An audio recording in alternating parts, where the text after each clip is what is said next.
മത്സ്യ കൂർമ്മ വരാഹച്ച നരസിംഹച്ച വാമന രാമോ രാമച്ച രാമച്ച കൃഷ്ണ കൽക്കി.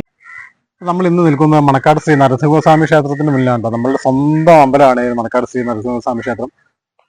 നമുക്ക് ഈ നരസിംഹസ്വാമി ക്ഷേത്രത്തിന്റെ അവതാരത്തെ കുറിച്ച് അറിഞ്ഞാലോ? മത്സ്യ കൂർമ്മ വരാഹച്ച നരസിംഹച്ച വാമന രാമോ രാമച്ച രാമച്ച കൃഷ്ണ കൽക്കി എന്ന 10 അവതാരങ്ങളാണ് കേട്ടോ മഹാവിഷ്ണുവിന്റെ ദശാവതാരങ്ങളായിട്ട് അറിയപ്പെടുന്നത്. അപ്പോൾ 4ാമത്തെ അവതാരം അല്ലേ നരസിംഹം? അതെ. അപ്പോൾ നരസിംഹാവതാരത്തിന്റെ ലക്ഷ്യം എന്തായിരുന്നു? നരസിംഹാവതാരത്തിന്റെ ലക്ഷ്യം എന്ന് പറയുന്നത് ഹിരണ്യകശിപു എന്നൊരു രാക്ഷസ രാജാവ് അല്ലെങ്കിൽ അസുര ചക്രവർത്തി ഈ രാജ്യം ഭരിച്ചിരുന്നു. അദ്ദേഹത്തിന്റെ സഹോദരനായ ഹിരണ്യാക്ഷനെ വധിച്ചതിന്റെ പ്രതികാരമായിട്ട് മഹാവിഷ്ണുവിനെ വധിക്കണമെന്നുള്ളതായിരുന്നു അദ്ദേഹത്തിന്റെ ജീവിത ലക്ഷ്യം. അതിനു വേണ്ടിയിട്ട് അദ്ദേഹം മന്ദരപർവ്വതത്തിന്റെ ചുവട്ടിൽ പോയി അതികഠിനമായൊരു തപസ്സിരുന്നു. ആ തപസ്സിൽ നിന്നും ബ്രഹ്മാവിനെ പ്രത്യക്ഷപ്പെടുത്തി വരം നേടുകയായിരുന്നു ലക്ഷ്യം. എന്നാൽ അദ്ദേഹം ഈ തപസ്സിന് പോയ സമയത്ത് ദേവന്മാർ അദ്ദേഹത്തിന്റെ രാജ്യം ആക്രമിക്കുകയും ആ രാജ്യത്ത് നിന്നും അദ്ദേഹത്തിന്റെ ഭാര്യയായിരുന്ന കയാതുവിനെ പിടിച്ചുകൊണ്ടു പോവുകയും ചെയ്തു.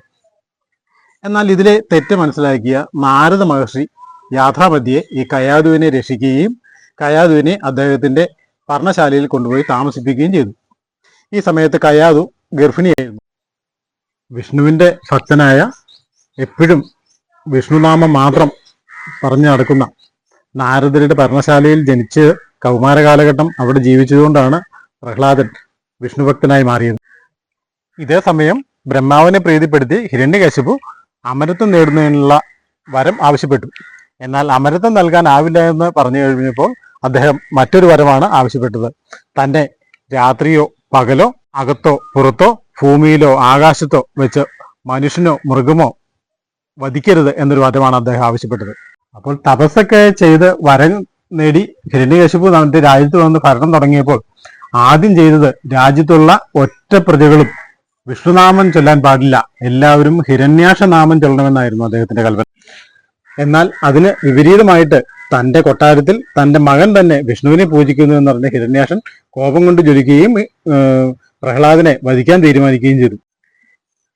സന്ധ്യാസമയത്ത് വിളക്ക് കൊളുത്തി പ്രാർത്ഥിക്കുകയായിരുന്ന പ്രഹ്ലാദന്റെ അടുത്തേക്ക് ഹിരണ്യകശിപു എത്തുകയും നിന്റെ വിഷ്ണു എവിടെയെന്ന് ചോദിക്കുകയും ചെയ്തു. അദ്ദേഹം സർവമായയാണ്, തൂണിലും തുരുമ്പിലും ഉണ്ടെന്ന് പറഞ്ഞപ്പോൾ ക്രുദ്ധനായ ഹിരണ്യകശിപു കൊട്ടാരത്തിന്റെ തൂണിൽ തന്റെ ഗദ കൊണ്ട് ആഞ്ഞടിക്കുകയും ആ തൂണ് പിളർന്ന് നരസിംഹാവതാരം പുറത്തു വരികയുമാണ് ഉണ്ടായത്. അദ്ദേഹം ഗദ കൊണ്ട് അടിച്ചപ്പോൾ പൊട്ടിയ തൂണിൽ നിന്നും പ്രത്യക്ഷപ്പെട്ട നരസിംഹ അവതാരം ഹിരണ്യകശിപുവുമായിട്ട് യുദ്ധത്തിൽ ഏർപ്പെടുകയും യുദ്ധാനന്തരം അദ്ദേഹത്തെ വധിക്കുകയുമാണ് ഉണ്ടായത്. അദ്ദേഹത്തെ മനുഷ്യർക്ക് വധിക്കാൻ പറ്റില്ലല്ലോ. അതുകൊണ്ടാണ് ഈ യുദ്ധം നീട്ടിക്കൊണ്ടുപോയി ത്രിസന്ധ്യ നേരത്ത് അകത്തും പുറത്തുമല്ലാത്ത വാതിൽപ്പടിയിൽ വെച്ച് ആകാശത്തും ഭൂമിയിലുമല്ലാത്ത മടിയിൽ വെച്ച് മനുഷ്യനും മൃഗവുമല്ലാത്ത മനുഷ്യമൃഗമായ നരസിംഹം ആയുധം ഉപയോഗിക്കരുതെന്ന് പറഞ്ഞപ്പോൾ കൈകൊണ്ട് മാറി പിളർത്തി കൊലപ്പെടുത്തി പ്രഹ്ലാദനെ ആ രാജ്യഭരണം ഏൽപ്പിക്കുകയാണ് ചെയ്തത്. ഇങ്ങനെയാണ് ദശാവതാരങ്ങളിൽ 4ാമത്തെ അവതാരമായ നരസിംഹാവതാരം രൂപപ്പെട്ടത്. കേരളത്തിലെ നരസിംഹ പ്രതിഷ്ഠകളിൽ ഏറ്റവും പ്രധാനപ്പെട്ട ക്ഷേത്രങ്ങളിൽ ഒന്നാണ് കേട്ടോ ഞങ്ങളുടെ സ്വന്തം മണക്കാട് ശ്രീ നരസിംഹസ്വാമി ക്ഷേത്രം.